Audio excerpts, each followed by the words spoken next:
And welcome back to the show. Mel Stewart's been crisscrossing the country lately for SwimNetwork.com, providing everything from USA Swimming's building dedication to this weekend's Charlotte Grand Prix. And the Olympic champ is still in Charlotte, wrapping things up, and he joins us now on the Morning Swim Show via Skype. Mel, welcome back to the show. Good to be back, Peter. All right, so Phelps, will he ever be able to compete in the 50, or is the 100 going to be his delving into the sprints? I wouldn't count Michael out on anything, but the 50 wasn't too promising this time around. His 100 was. His 100 looked great. He's no one can sneeze at a 49 flat, essentially. But when you're swimming next to Fred Bousquet, it's really hard to look like the greatest that's ever lived. Fred is, he dips under 6 feet tall, swims like he's 9 feet tall, but Phelps closed on him in the end, of course, came off that second 50 underwater, doing this great dolphin kick, and did close on him. We didn't I think the chatter on deck was really about the straight arm recovery. There was so much hullabaloo about this new stroke, and it seemed as though Phelps was a little slow to take it out of the bag. And he talked about that. I was basically elbowing everybody from the BBC to Japanese media to everyone was there. So I'm on the line, I'm elbowing everybody, and essentially everyone's asking that same question. And he said, you know what, I need to work on my strength. It takes more strength to do the straight arm recovery, and we're building that in. So there's more to come, more straight arm recovery to come. All right, so it was a little bit of a reality check, though, for Phelps. He's not right now, today, the fastest swimmer in the world in every single event like he was, 8 months ago or so. So does this motivate him even more? I mean, is this exactly what he needed to get back on track? I think he's on track. And I think that what was interesting watching him, I spent a lot of time sitting back, watching him from a distance, as everybody else was. He was nervous. He was on edge after so much time out of the water, after so much time not competing. And the 200 free in the morning was a 150. He seemed very relaxed. Seemed like a lot of that stress left him. That night, I think the 2 free was probably one of his best races, hands down. If you think about how he split it, he went 52, 54, flat, flat, and that's essentially negative splitting it. 146 low. That was faster than his prelim swims at the Olympic Games. He came into the press room, smiles. He was incredibly happy. You could see the tension in his face just left, and the smile came up. He was very happy after that, and then following that up with the 51.7 in the 100 fly. The message is Phelps is back, and Phelps is still very scary. And you know who else is very scary? If you're a female swimmer in the U.S. right now, you do not want to race Dagny Knudsen. Oh, she's I got a chance to talk to her coach, Kathy Aspis, and before I spoke to her, and I said, "What are you putting her through? What are you doing up there in the Great White North?" And she's doing up to 80,000 yards a week, and it's just they're in this little bubble of training, and she has this enormous star. I said, "What are you doing?" She said, "I'm trying to keep her relaxed, trying to keep it there, and trying to give her as much work as I can, but she wants more and more and more." Talking to her, she's very understated, and she has this little small voice, but she is so fierce in the water.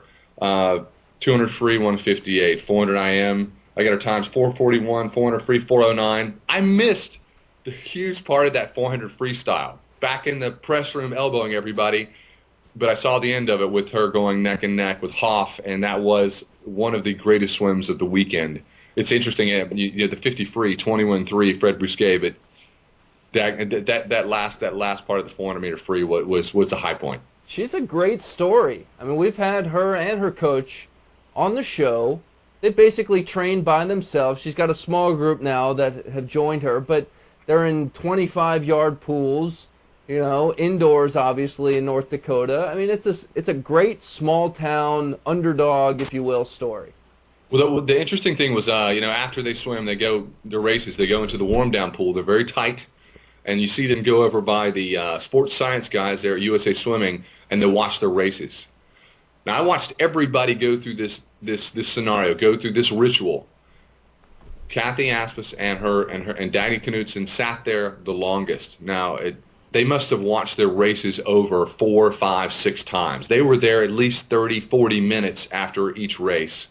And you can tell they're breaking down the swims, and they're looking at every minute aspect of the race. And Dagny Knudsen is a pro. She's not officially a pro, but I tell you what, her coach is treating her career as if she is on the pro track. Do you think she's going to go pro here, maybe after World Championships, and skip college? I pressed the question to her coach. I pressed it with her, and they handled it like pros. The answer is, of course, we're gonna. It's a wait and see situation. But the way she's swimming now, I think that we might have a female Phelps on our hands. Yeah, I'm glad she didn't tell you, because she didn't tell me, and I don't want to be scooped by you, Mel. You've done that to me too many times. I'm going for it. All right, finally, just observations, other swims from the weekend that stood out, or what else jumped out at you this weekend? Elizabeth Beisel was it should be noted that she won the 100 back 101. She won a 101, the 100 backstroke. And I spoke to her coach, Chuck Batchelor, before that, and I said, how is she in training? What's going on? And he felt like she might be a little too tired. So after the 100 back, she goes a 101. I said, she must not be that tired. You're training for the 400 IM. And he was all smiles, very, very confident. And I think that was a standout swim, considering that she trains for the 400 IM. That's very difficult to train for, and then still pop a fast 100-meter sprint. Another standout I would have to say is Eric Chanteau. I saw Chanteau at the Austin Grand Prix, and everybody knows that he swam fantastic, and swam incredibly well. 00, what was it? I can't remember his 100 breast, but his 200 breast was a 210. 100 breast was fast. Based off of that, I spoke to him coming into this meet. I said, what is it going to take to make you happy? He said, I'm doing a little more training. I'm a little more tired. If I can be right at those times, I'll be happy. A little slower in the 100 breast, 209 in the 200 breast. So I think Eric Chanteau is on pace, and he's a huge story. He's continuing to be a huge story. I spoke to his mother in the stands, and she was nervous, a concerned mother. She's talking about her son. I'm looking to see if he has dark circles under his eyes. I'm looking to see if he's getting enough rest. But it was good to see him swimming well. Another great athlete I know that Tyler Clary is a friend of the show, and he is coming on strong.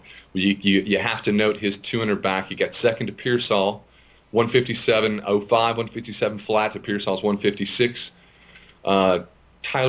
Tyler's hungry after getting third at Olympic trials, and it's. I think that he is one of the stories that everyone's following, and it was great to see him swimming really well.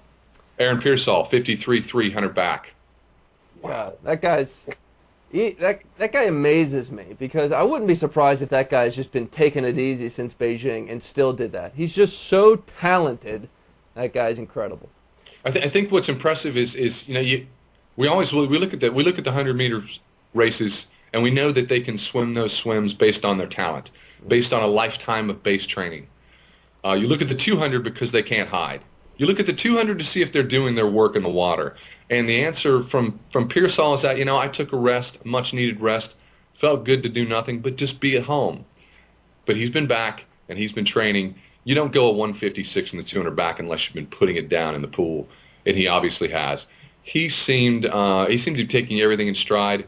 It was a little unsettling in the press room, because every question was framed through the Phelps lens, and he handled that well. And he's somebody who really deserves his own platform when he gets up there and talks, because he's going on his 4th Olympics, and he's an asset to the USA team. Yeah.